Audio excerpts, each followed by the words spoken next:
Hi student, in this chapter dissolution of the partnership, first we find out that what is the dissolution of the firm, and next one partner insolvent, and second one is two partners insolvent, third one is when all partners are insolvent. When all partners are insolvent, in a realization, in a two partners insolvent and the partners one partner insolvent, there we used to close the accounts of them and need to send it for the realization account. Realization account we used to close the accounts using. But here we in all partners are insolvent. When all partners are insolvent, all the liabilities cannot be recoverable or repayment. So when all partners are insolvent, the liabilities they cannot pay for the liabilities and before full amount. Before in realization account we used to close the accounts. But here we will keep liabilities account open. But in this what we will do, but here we will keep all the liabilities account open. How much we have assets that will be sent to the realization account. How much the assets having from the partners that will be sent for the realization account. These are the criteria coming in when all partners are insolvent. So we'll see what is the definition is given. If all partners are insolvent, then the third party liabilities cannot be expected to be paid in full. Next, all the cash available together with whatever can be recovered from the private estate of the partners. So they will use their private estate of the partners for the third party liabilities. Will be paid to the third party liabilities after the expenses of realization are met.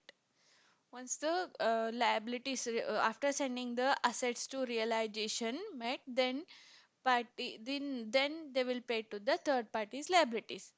The realization account should be prepared as usual, but third party liability should not be transferred to realization account.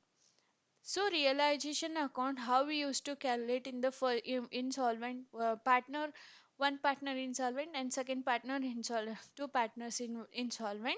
The realization account should be prepared as usual, but third party liabilities. Third party liabilities. What are the third party's liabilities? Should not be transferred to realization account. Those liabilities, third party liabilities, are not transferring in a realization account. Or will payment to third party liabilities to be debited to this account. The loss on realization should be transferred to proportionately to the capital account of partners in the profit sharing ratio. So how they will pay to the liabilities, the loss of realization should be the loss, whatever the amount will come loss in a realization, that should be transferred to proportionately to the capital account of partners in the profit sharing ratio, whatever the sharing ratio, 3 is to 2 is to 3 is to 2, 2 is to 1, 3 4 is to 1, like this profit sharing ratio that will be shared. And the amount remaining unpaid should be transferred to deficiency account. So the amount remaining after the realization account, the amount remaining unpaid should be transferred to deficiency account. The final balances of partners capital account should also be transferred to deficiency account. The final balances after the deficiency account, the final balances of partners capital account should also be transferred to deficiency account. Thus the book will be closed. Then the books will be closed of the realization account. Next, for closing the liabilities account. For closing the liabilities account, what are the journal entries are coming? Liabilities account data to cash or bank, unpaid amount paid. To deficiency account, being liabilities paid and remaining amount transferred to deficiency account. As we studied here, so same journal entry will be passed like that only. So liabilities account data to cash or bank account, or the leftover amount, balanced amount will transfer to deficiency account. And for closing partners capital account, for closing the partners capital account, deficiency account data to partners capital account. So the deficiency account will be transferred to the partner's capital account.